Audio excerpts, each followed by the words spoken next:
Hello, guys. Just wanted to come on and update you about the journey.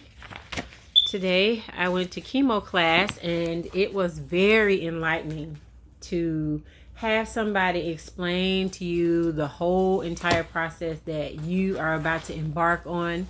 Specifically, because everyone's cancer is different and everybody gets different medicines and just all these different facets of it. So I was placed in kind of like a sisterhood or a group where I have a cancer partner. Her name is Donna. Miss Donna is probably 50-ish. I don't know. She's not too much older than me. Very lively woman, very nice and funny and all of that. So she and I will have chemo at the same days, really close to the same time, so we should be able to see each other and check on each other and be like a peer buddy.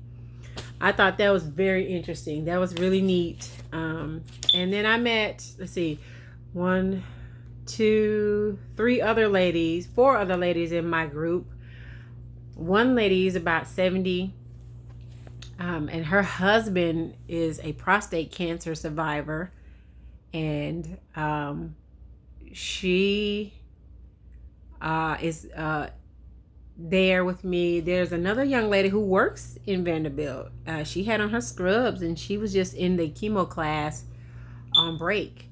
But she is going through the process. And then there was another lady there who, really young mom. Can't really make out her age, but she's young. Yeah. Anyway. So chemo class was great today. I got a lot of information. Listen, never mind the hair. I did put my makeup on. I was looking fabulous when I went to work today and stood out there in arrival duty and got rained on. Why? Because I can't find my raincoat or my rain boots. I got on in the building, honey, when the bell rung, and I was soaking wet. So, there it go. Anyway, so let me get on through this so I don't talk you to death. They gave me tons of information. So they had this app, My Vanderbilt, and you can just sign up and put your code in, and then it gives you a look at all your documents that you've ever had with Vanderbilt. So I can see my mammograms, I can see my ultrasounds, I can see any prescriptions and notes that the doctor writes. It's a place for him to correspond with me back and forth, like kind of like a message board. So that is one thing we got squared away today. They gave me tons and tons of just literature and information about the process and the journey, changing my diet and all of that to help fight the fight the cancer. They encouraged me to order a chemo shirt, which I thought was really neat. But just out of the gate, I don't think I'll order it. I'll probably just get an old t-shirt and cut the hole in it so the port can go in there. And I'm going to be done with that. Because what you ain't going to do is charge me $8 million for a shirt. Not happening. I got some literature from the PowerPoint presentation that she talked about a bunch of stuff. And then I got some counseling notes. I got a bunch of places, like just a lot of literature. And if anybody is going through the journey, or your family is going through the journey, they gave me tons of counseling places where you can go and have wigs made or buy wigs, custom made wigs, and of course the clothing that you might want to switch over to because of the port. She gave us this book, but we didn't get to keep it. We just kind of held on to it. But the book was basically a replica of what it's going to feel like to have that port under your skin, which I thought was interesting. I mean, I've never seen anybody with a port, and most certainly have never touched one. But it's a triangle, and it goes between the lungs, or did she say the ribs? I think the ribs. I don't know. The ribs and the skin, I guess. Excuse me. Look at me trying to be sick. And then there's another cord that goes from the port up through like right here that'll come out back under the skin, like, and it'll have just a little piece of wire, I guess, where you transport the medicine in and out. So that will be there. So we saw that, what it looks like to have that, what it felt like to have it. And then we talked about prescriptions and different types of medicines.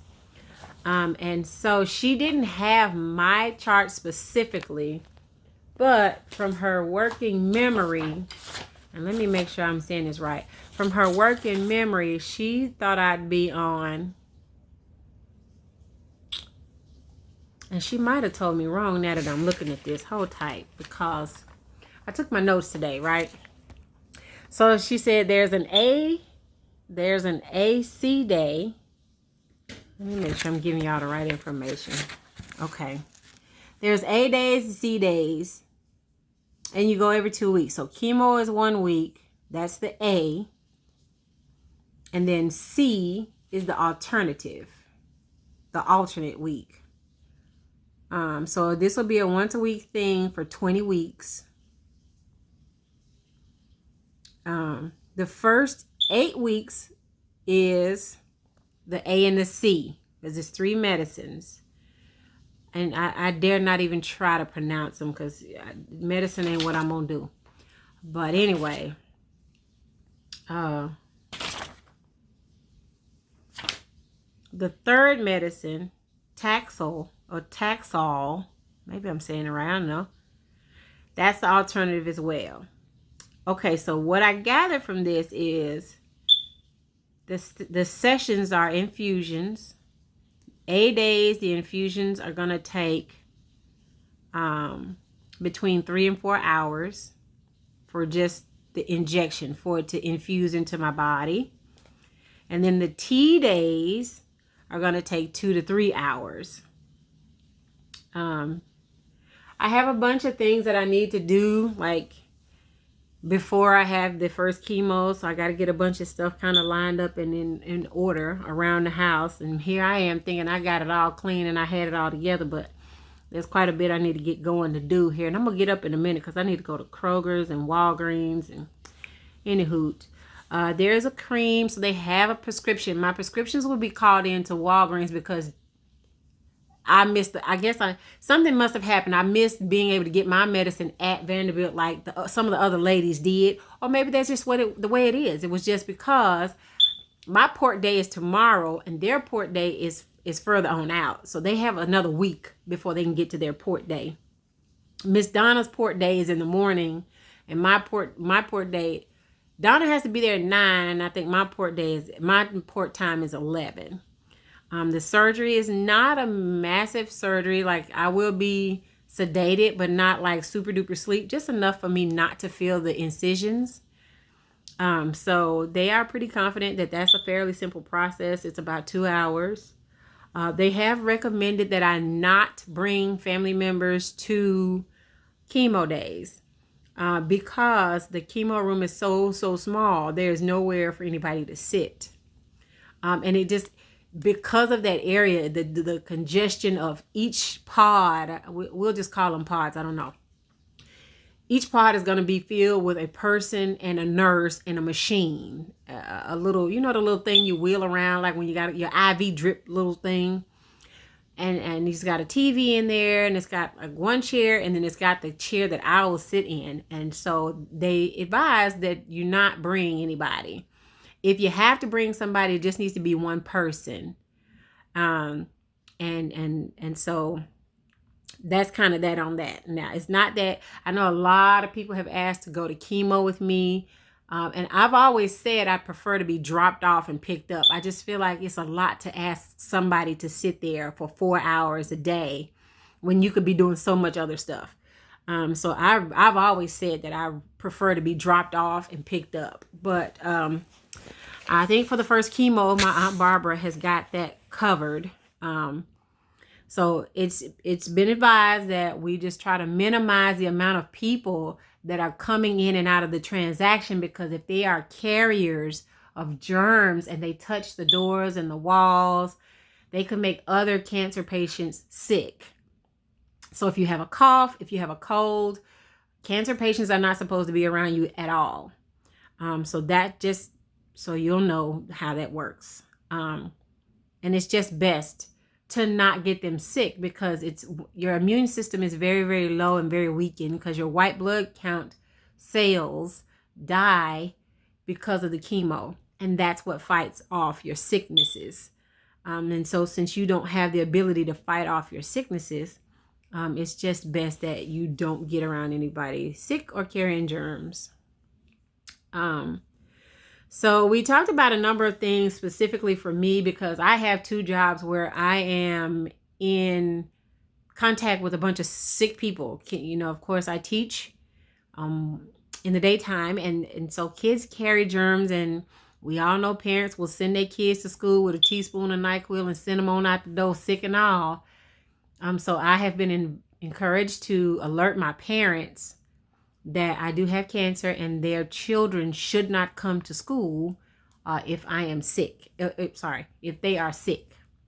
As well as I've been advised to clean my classroom thoroughly every day and get a hand sanitizer station, so that when kids come into my class, they can clean their hands when they come in and when they go out. So that's covered. I think I don't know really a lot. If you have any questions about that, I think I remember enough to answer those things. But basically, it is just making sure that everything is clean. The medicines are going to be really, really strong. And he is really confident that I'm going to lose my hair. So we talked about wig options, but I had already told him that Tasha already took care of my wig. And just keeping the port dry. Keeping it clean, and I try to remember to take a decent picture of something, classy, not grotesque, of the port, and maybe kind of help explain that situation tomorrow when they install it.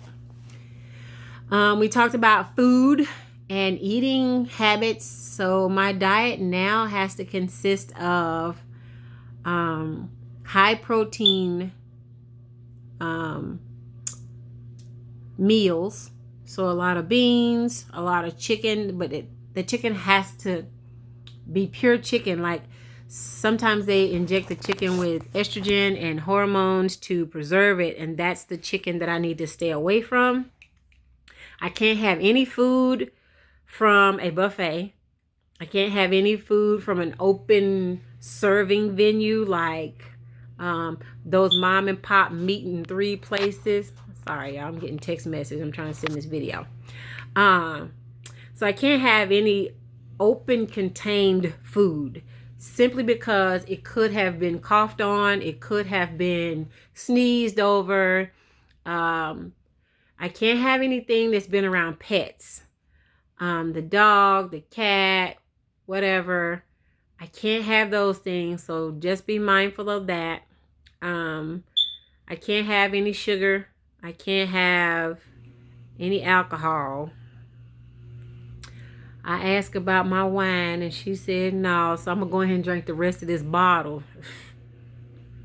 I got to drink my wine, lady. Get it together. Let's see. I can't have any sushi. No raw fish, no raw eggs. I can't take out the trash. That's something I didn't know. We as cancer patients are not supposed to take the trash out because there are too many germs on the trash cans. And so I know that you all are kind of planning some things out here now, so I'm gonna need some folks to come take this trash out of here once a week. Trash day is Tuesday in my neighborhood, so if anybody is willing to come and get this trash, because otherwise, you know me, I'm going to get them to go take this trash out, because y'all know I don't like trash in my house in the first place. Then to let it linger, not me. No. So we're going to have to figure out a plan for that, because the trash got to go, and I ain't supposed to touch it. I don't know. But my daughter might be here. She might get it. I don't know. She ain't been home, honey. She been down here living her best life, but maybe she'll come get the trash. I don't know. We'll see. Fruit and vegetables. Plenty. I'm supposed to have 8 glasses of water every day. If I can't stomach the water, the alternative is Jell-O, chicken broth, and popsicles. And my friend Stucky and I were kind of stuck on that one because she wasn't really clear. Since I'm not supposed to have sugar, I don't know how to eat a popsicle. So I'm thinking it's supposed to be like the natural fruit bar kind. That's the only thing I can think of that would make me be able to have the popsicle and minimize the sugar. It takes about 3 days for the chemo to process through the body and expel out. So I would need to make sure that I'm cleaning the toilet a lot and make sure that I keep the tops down on the toilet. And the toilets have to be double flushed every time I go. That is to help get the waste out, the chemo chemical out. Which concerns me because, I mean, if I got to go to the bathroom and the chemo stuff is coming out when I go to the bathroom and we flush it and it go on out back into the river. Okay, never mind. Let's come back to that because I don't know why. That's probably why we mutating and falling all apart as it is. Okay. We'll come back to that. They're going to monitor me heavily. They want to monitor me heavily for a fever. Anything over 100.5 is a concern. I found out today that I have to take my nails off. I think that was the biggest stinger for today because I have not had my nails done since Maplewood. I don't take my nails off. Just let it. So apparently the medicine with the T word is the medicine that eats up your nail bed. And so you can't have acrylic on your nails. That made me sad. I cried. I was tore up behind that. Let's just put that on the table.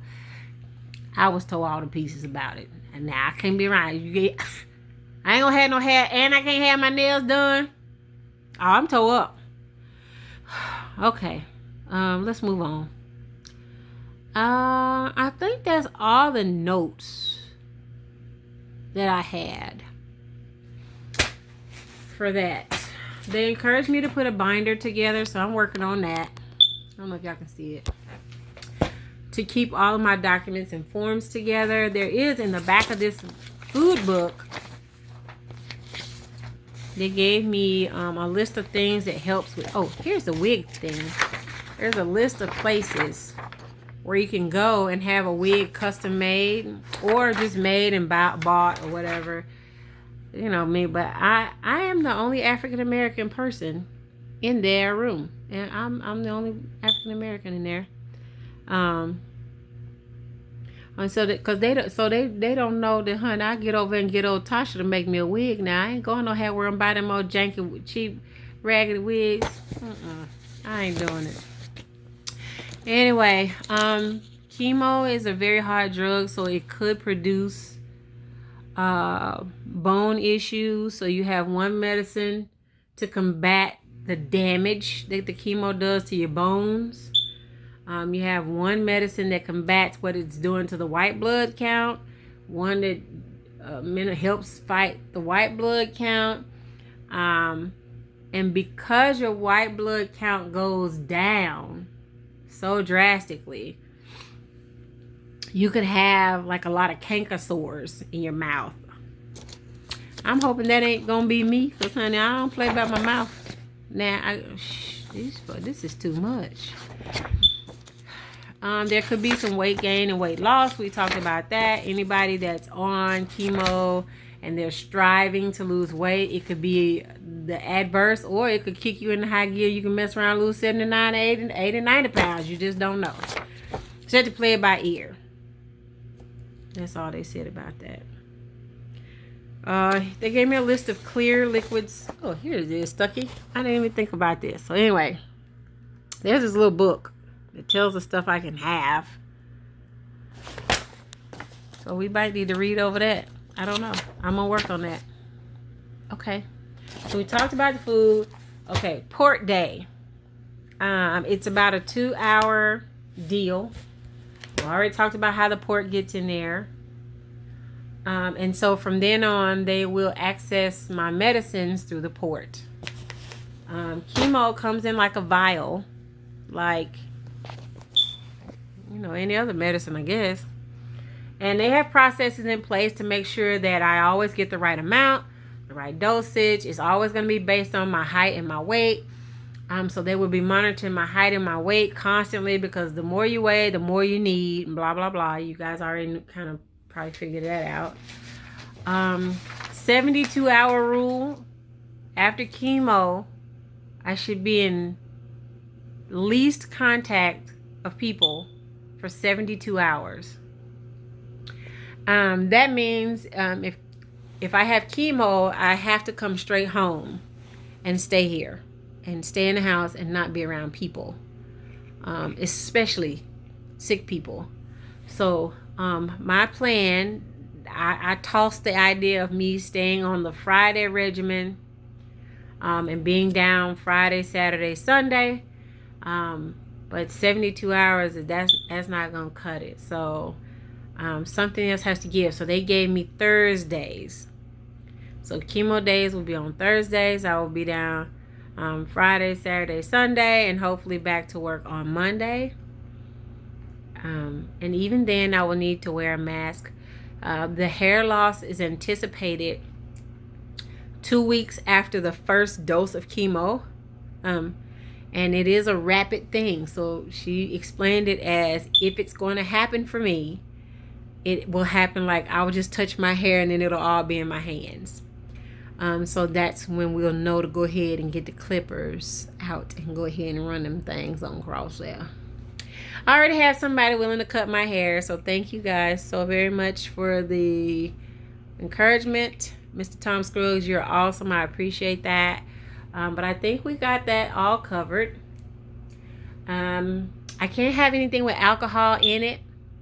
So if you guys are in the blessing business, even mouthwash, I can't have anything with alcohol in it, because the chemo affects the way I taste things, and then it will act in the adverse if I have alcohol.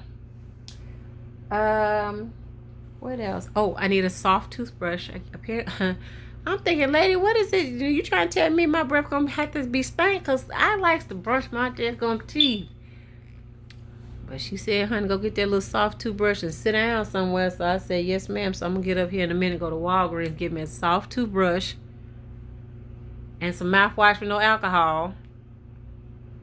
But, vitamins. I can have vitamins, but they have to be pure, at the purest form. Like, I can't have the little kind that they sell at Walgreens. I can only have the kind that maybe come from a wholesale, like a Herbalife or a GNC, like someone who provides whole supplements. And I really, right at this moment, don't think I need anything specific. She didn't really say, although she gave me literature on how to boost your immune system, she did say that the chemo is going to make my bones hurt, but what helps that is to walk. So she did encourage me to take a couple of laps in the garage, in the driveway, if I didn't feel strong enough to go like on a real walk up and down the street or on a track or on, whatever. So she did say to do several laps in the driveway, so that if I crash, like if I tank down real quick and get super tired, I'm already close to home and I can just go back in the house and get back into bed. I think, yeah, it was great today. I really, like nobody ever wants to hear that they have cancer on any level, whether it be, that's another thing, levels. I did find out that it is stage 1 cancer for me, which is it's a curse and a blessing. That's great. You want to find it early. And in spite of, I don't know if she read the whole entire chart, because one side was one thing and the other side was another thing. And the lady that brought her husband, the husband that just got over prostate, she has the same anomaly. She has 2 different types. She has one breast that has HER2 negative and the other one, whatever else we got. So the instructor pointed out that we were the same. It's just that she lives in Louisville. So she's driving down here. So they're working on, they didn't pair me with her because we were so much alike, because she's trying to get the insurance to take care of everything she needs to in Louisville. So until they get her switched over, she's going to be here. But Miss Donna is here in Nashville. Miss Donna has the same. She doesn't have two different types. Miss Donna just has the HER2 negative. So we are very close. We're compatible to be buddies. So that I thought that was interesting. And you know what? The crazy thing is this woman, let me just tell you about this. I done said all I need to say, and I'm going to let y'all get out of here. This woman,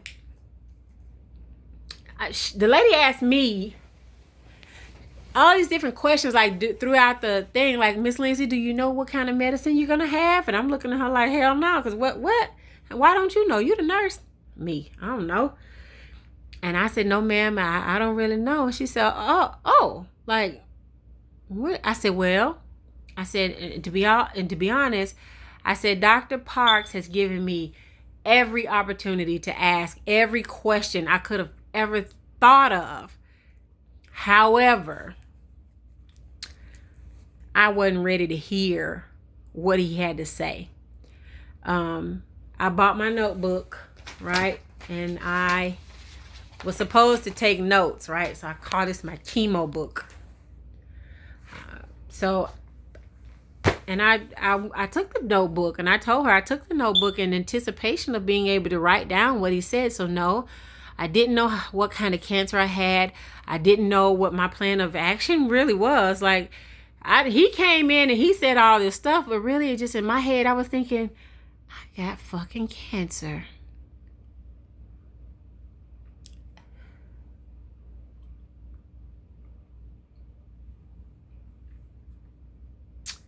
That's still so hard for me to say. So when she asked me, did I know my plan? I didn't know. I didn't know because honestly, I couldn't bear the weight of hearing what I was about to endure. Like, you hear the word cancer and you freak out, you panic, you're like, oh shit, am I dying? Oh my God. And then all these thoughts rush to your head like, oh my God, my son, what's going to happen for him? Oh my God, my house. Oh my God, my job, my kids at school. Well, dear Lord, can you send that husband on right quick then? Because I was waiting on him. You just have all these thoughts, right? Like, it's overwhelming to hear cancer. It's hard to hear it. It's hard to say it. It's hard to think it. So when I would go meet with Dr. Park, and when I met with Dr. Gower, whatever they said to me, I was just like, okay, sure, no problem, great, okay, no problem, that's wonderful, you got a plan, great. When truth is, I just heard blah, blah, blah, blah, blah, blah, blah. Like, I still couldn't process that. And I said this in the meeting because, honestly, walking in that classroom, I was overwhelmed. Like, I'm legit in a cancer class. Like, I'm for real in this class. I don't belong here.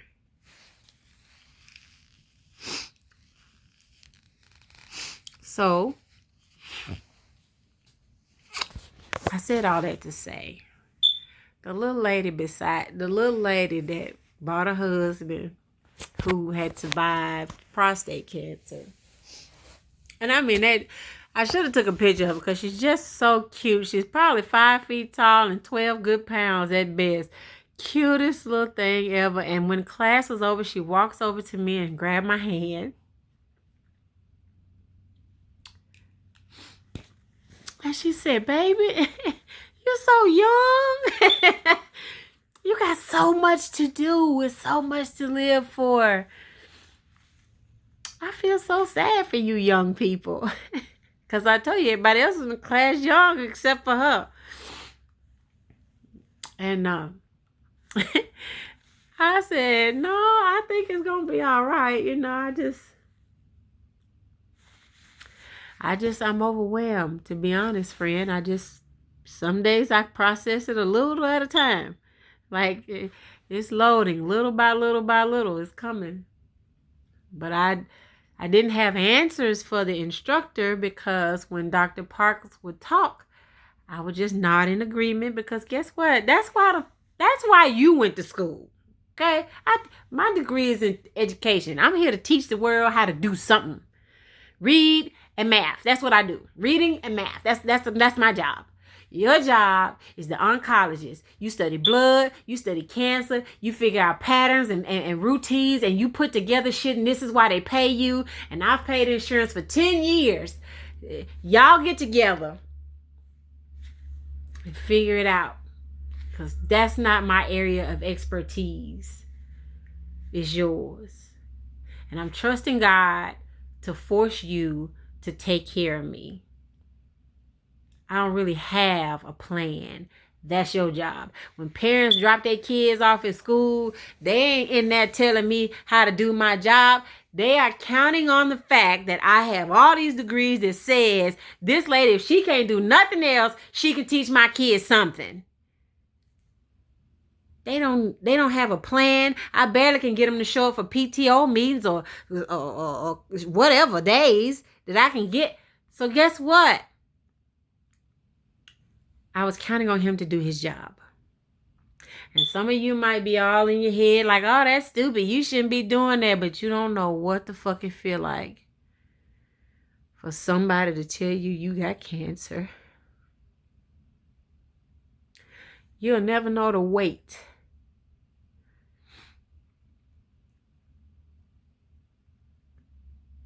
So no, I didn't have an opinion about it.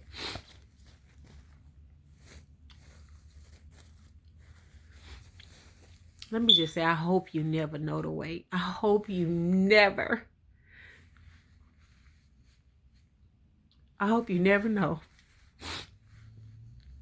what that feels like. But anyway, the little lady beside me grabs my hand and said, I'm going to pray for you. Y'all, she's so doggone cute. So she said, do y'all mind if we pray? So the young girls is looking like Slim. Wrap it up. I got to go to work. Because I was sitting there thinking, wait a minute, you said this class was from what time to what? Yes, ma'am, we can pray. Because you know what? I don't care if you're white, you're black, you're Mexican, I don't care what you are. You are authority. You are an adult. And you're being respectful to me, and I'm going to be respectful to you. And if praying is all you needed from me, I can do that. So guess what? I already made up in my mind I wasn't going to go to work today anyway. Because guess what? Shit, I'm gone in the head. I'm so gone. Like, I wasn't going to no night job today. I've been crying all day. Leave me alone. I ain't going to work. Shut up. So she grabbed our hands. And she prayed the cutest little prayer. Like, it was so simple, so sweet, to the point. And she didn't pray for herself.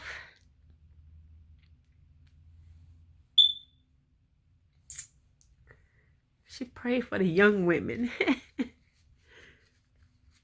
who has to endure. She done told me all up.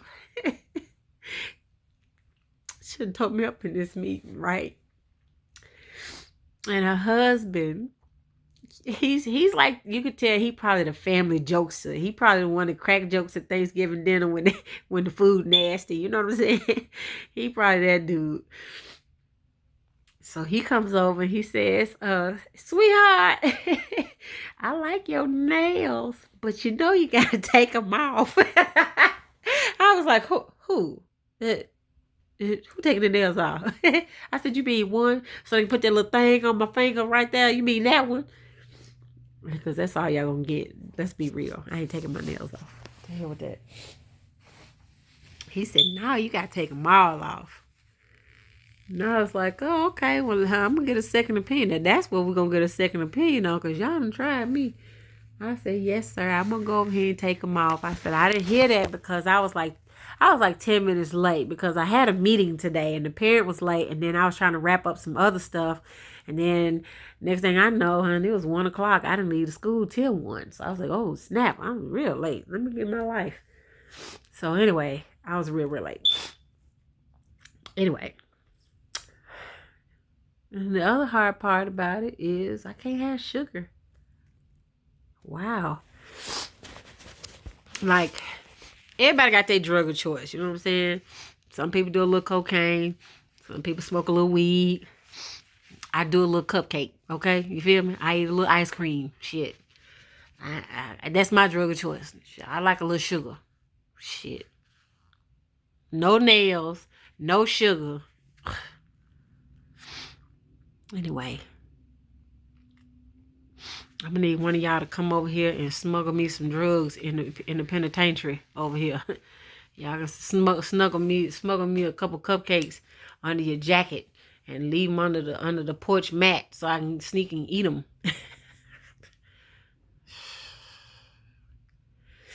Anyway, y'all, the journey begins tomorrow at 9. I think it's at 9. I don't need anybody to go to the surgery. I think my dad is gonna go. I don't know. He said he was, but if not, shit, if I had to wait till the last minute, I'll get on in that Uber. Y'all know I don't play no games. Let me see. Tomorrow it's at 9 o'clock, so I have to be there at 8. I have to have labs done at 8. And then the surgery is at 9. No, I'm lying. Labs is at 9. The port is at 10. That's what it is. I had to remember. I made some notes in my book. I was trying to remember what those notes are for. And tomorrow is my son's 15th birthday. I sent him a present. He did get his present. So I'm happy that he at least got his birthday present before I had to deliver the bad news. Anyway, thanks for listening. And the journey continues tomorrow. I might not have a story behind tomorrow. It's my understanding I'm going to be pretty sore. And so I will be at home in the bed, not lifting my arms above my head. Y'all have a good evening.